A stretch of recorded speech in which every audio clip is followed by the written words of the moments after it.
You are looking for the perfect 2-week itinerary to come to the magic island, Bali. I have been living here for 3.5 years, so I am going to spill the beans on the most perfect things you can do here, so let's dive in.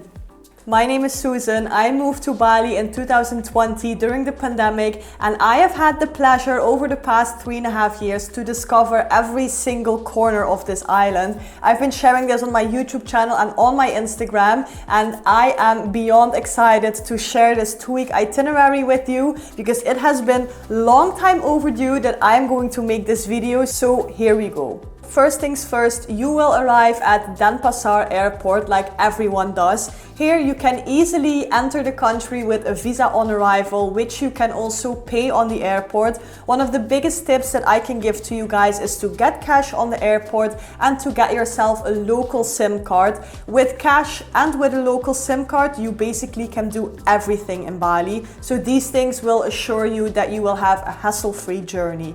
And from the airport, we are going to our first stop, which is Canggu. I think Canggu is definitely the most #1 upcoming place in Bali. Everyone goes to Canggu. There are multiple nightclubs, there are lots of fancy eateries, there are so many digital nomads and also so many surfers. It is very crowded in Canggu, but it is also so worth it because in Canggu you are going to enjoy a lot of amazing food, very nice beach clubs, nice massages and some good shopping. So I recommend on your first day you just check into your hotel. Mostly you can ask your hotel to arrange transportation from the airport to the hotel, or you can simply book it on the spot, or you can download the app Gojek or Grab, and here you can book your own transportation. On day 2, I really recommend you guys to have breakfast at Rise and Shine Cafe. This has amazing food options and all the food looks incredibly beautiful. Or you can go to Woods Cafe. I also really recommend this, but definitely see for yourself which cafe you want to go to because there are multiple options. Then after breakfast, I really recommend you guys to go on a shopping spree, especially on Batur Belong Road. There are so many nice places where you can shop.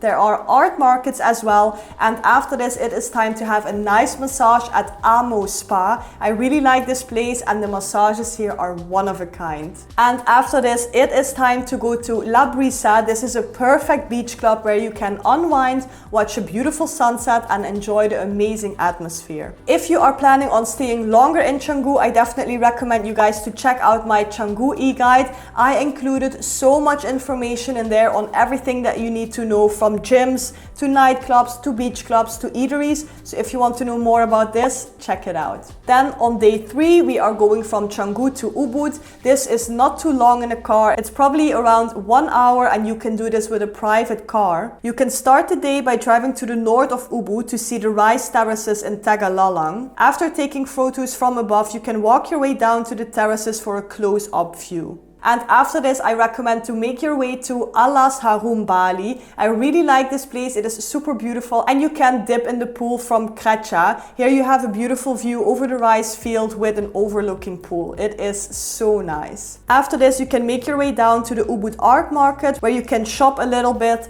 And after the shopping, I recommend to go to Monkey Forest. Be prepared, be very careful because the monkeys can be very naughty. So put the stuff in your bag and then you will be safe. And I recommend taking a night street walk through Jalan Gautama to find delicious cheap eats and boutiques. Here there are lots of places where you can eat, so this is a nice place to have dinner. On day 4, I recommend to explore the beautiful waterfalls in Ubud, but also some amazing temples. I recommend first to go to Tibu Mana waterfall. This is definitely one of my favorite waterfalls in Bali, and that is also easy to reach. The road towards Tibu Mana waterfall is also amazing, so you can definitely take some beautiful pictures there. And after Tibu Mana waterfall, I recommend to go to Pura Tirtha and Pool. This place is very famous and there will probably be a lot of tourists, but still it is really worth it because it is a holy spring temple, and it is one of the most known temples of Bali because it is a sacred place for Hindu Balinese to practice water purification rituals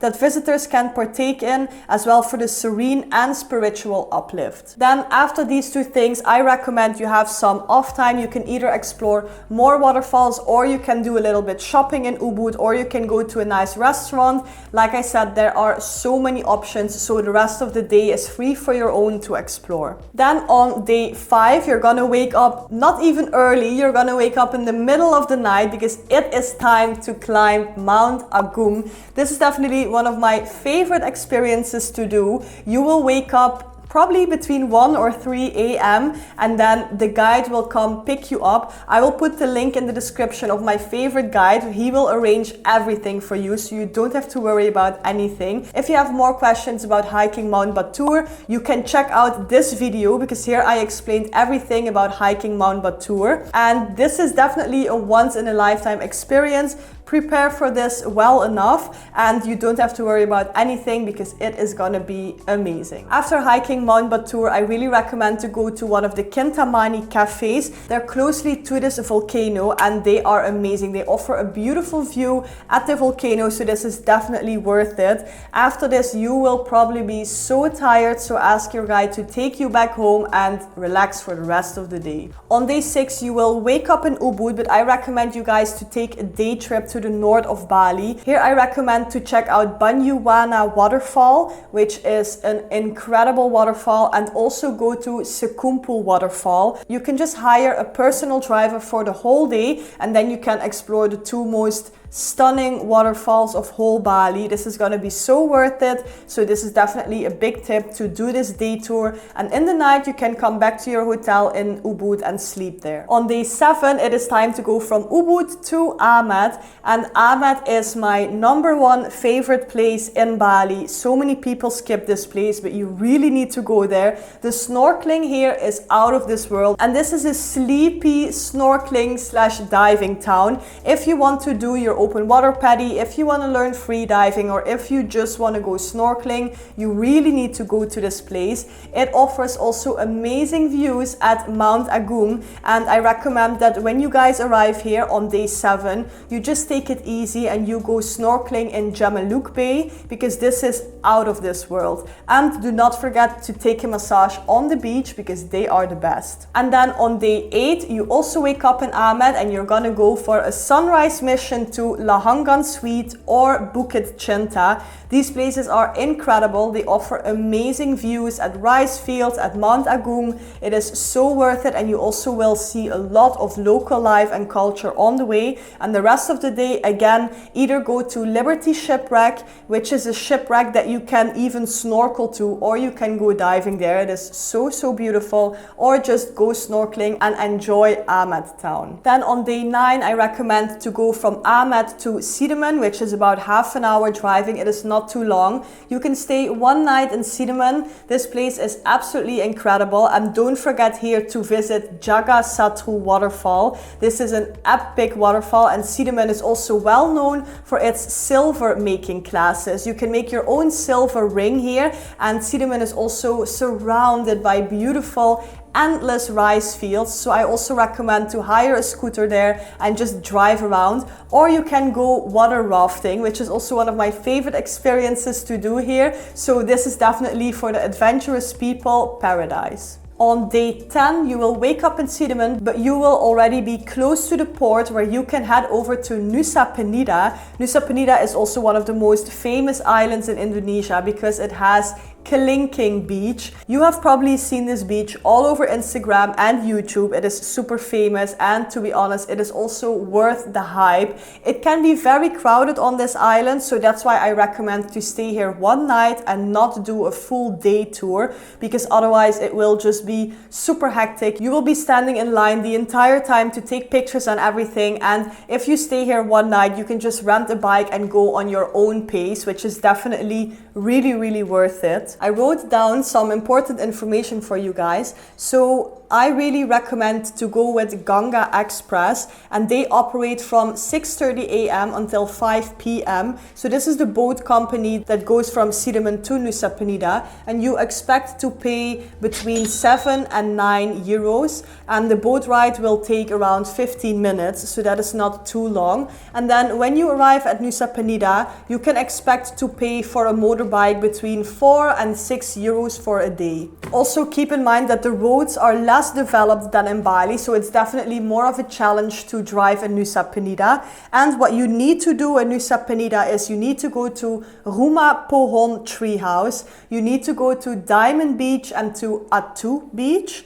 Then you also need to see Kelingking Beach, Angels Billabong, and you need to go to Crystal Bay and Manta Point and swim here with manta rays. This is incredible. So this will be your day 10 and 11 of your trip. On day 11, you will take a late ferry back to Bali, and here I leave it open for you guys. You can either go 2 days to Seminyak or 2 days to Uluwatu. This is up to your own preferences. If you want to have a bit more shopping and party vibe, I recommend 2 days in Seminyak. This is more for the younger crowd. If you like more surfing, laid back, beautiful beaches, then I really recommend Uluwatu. And both of these places are also very close to the airport, so this is perfect to end your Bali trip. So we are now at day 13, and on day 14 you leave, unfortunately, the island already. So this was my 2-week itinerary for you guys. I really hope this was helpful for you. I have so many more tips on my YouTube channel, so please check out my playlist with Bali tips for you. Here you can find a lot more valuable information,